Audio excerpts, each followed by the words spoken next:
Moving on, India's Prime Minister Narendra Modi is all set to address a public rally in Srinagar and Katra in Jammu and Kashmir shortly. And this comes a day after the first phase of the assembly election in the Union territory, which saw voter turnout of over 61%. In a social media post before his visit, Prime Minister Modi said that the turnout has shown that the people are very enthusiastic of Jammu and Kashmir about the elections, adding that he looks forward to being among the people. Modi said that he will speak about their development agenda at the rally. An attendance of around 30,000 party workers and supporters is expected. The rally is a part of the Bharatiya Janata Party's campaign to garner support for its contestants in Kashmir. The party has never won a seat in the valley before.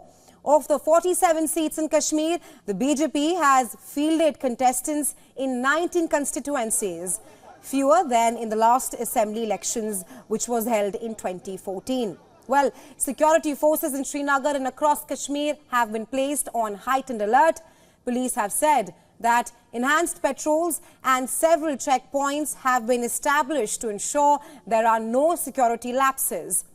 Earlier, Prime Minister Modi held a rally in Doda in Jammu, marking the first visit by a PM to the region in 42 years. The rally in Srinagar will be the second during the ongoing assembly polls in Jammu and Kashmir. 24 assembly constituencies in 7 districts were up for polls in the first of the 3 phases. Of over 2.3 million people were eligible to vote in phase 1 alone, and voter turnout of about 61% was recorded. Well, this is the highest in the past 7 elections in Jammu and Kashmir. For the valley, it has been an election of many firsts. This is the first assembly poll to be held since Jammu and Kashmir lost its special status after the abrogation of Article 370. Effectively, this also makes it the first election for Jammu and Kashmir as a union territory and not a state. The second phase of voting will be held on September 25th and the final phase on October 1st, with results to be counted on October 8th. The outcome of this election is likely to alter Jammu and Kashmir's political landscape.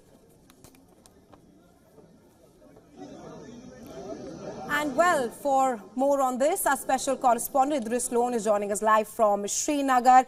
Hi Idris, you're joining us live from Srinagar and from outside the Sher-e-Kashmir International Conference Centre, where in just a short while from now, Prime Minister Modi will be addressing a rally. Talk to us as to what can we expect from Prime Minister Modi's rally, and also take us through the security apparatus there.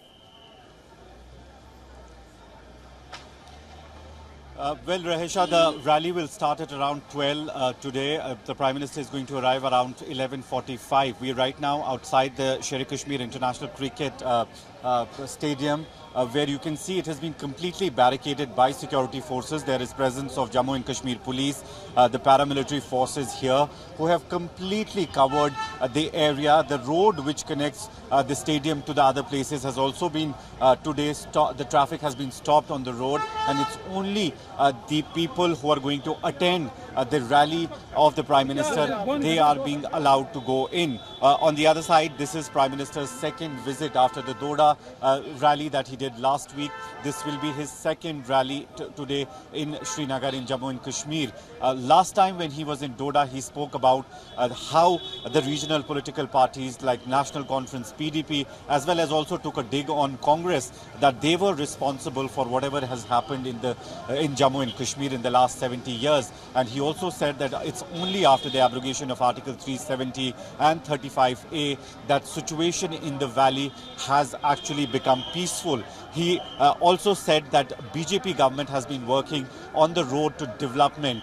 The militancy has gone down, he said, and the youth has been involved in many projects. He said the only way that Jammu and Kashmir can be on the road to development is through these elections. He says the fate of Jammu and Kashmir depends on these assembly elections. Although what we saw yesterday also was very interesting, that a huge number of people, around 60% of people, came out and voted in areas like Shupian, Pulwama, Kulgam and Anantnag, which were once called the hotbed of militancy, and there used to be mostly boycott calls by the militant organizations. But despite that, yesterday we saw a huge participation of the people in the elections. On the other hand, if we talk about the election alliances that have taken place in Jammu and Kashmir, we've seen in South Kashmir for 40 years the Jamaat-e-Islami organization stayed away from elections, and not only stayed away but also boycotted the elections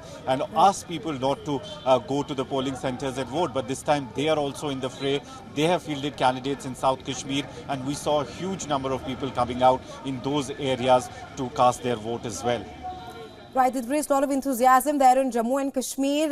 Prime Minister Modi also said that the development agenda will be on top of his priority list, but also talked to us about the key issues that dominates the assembly polls in Jammu and Kashmir, which is also first after the abrogation of Article 370.